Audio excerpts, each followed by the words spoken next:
continuing on with the Karloff at Columbia set, I've just watched The Devil Commands, and this was a rather good entry within these movies. Again, we've got the mad scientist Karloff playing Dr. Julian Blair, a man who has been struck with a terminal sadness. His wife died and he is trying to reconnect with her long after she has gone. And with the aid of a psychic, he finds that he may have created a device that will allow him to talk to spirits. But he may have to kill a lot of people along the way. And that's what I really kind of liked about this one. He understood what exactly he was doing to try and achieve a greater good. And it was kind of fun watching Karloff play that role of a man who's overtaken with grief and is trying to just reconnect with his dead wife. It's really quite an interesting facet of the movie. It definitely feels as if it's more leaning to science fiction than horror, because it's got lots of tech in this one as well. We see at the start of the movie, while his wife is alive, that he tests her brain waves and has a kind of pattern and is using the device to try and capture other people who have different brain waves, and he feels as if he can identify who these people are, and it feels as if it's definitely leaning towards a more science fiction slant other than horror.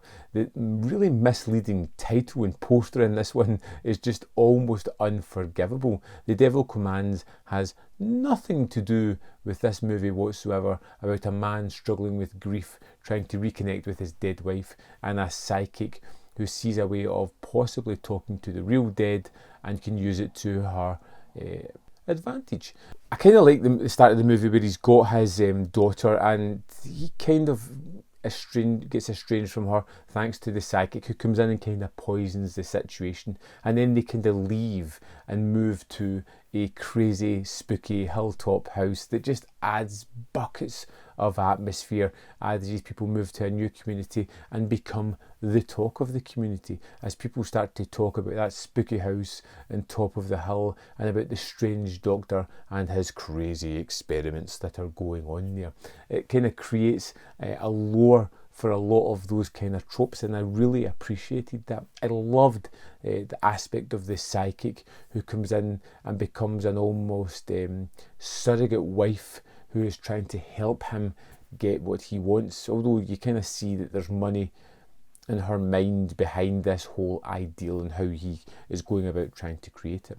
Everything kind of takes a turn when his daughter comes back into the scene and sees how much further her father's grip on reality has slipped, and she has to take in everything that he has done and try to save his soul, so to speak.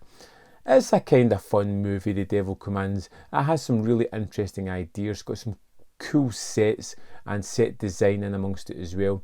It's another one that is actually better than I initially thought it was going to be. I enjoyed certain aspects of it, the kind of science fiction slant, the psychic that was kind of taking advantage of a man in his grief for a comfortable lifetime as well. That's what she was kind of getting out of this. And the kind of estranged daughter-father storyline. I had quite a lot of elements going on, which kept the story really fresh. I'd love to know your thoughts on The Devil Commands. Let me know in the comment box below. I'll see you next time on Man v Film.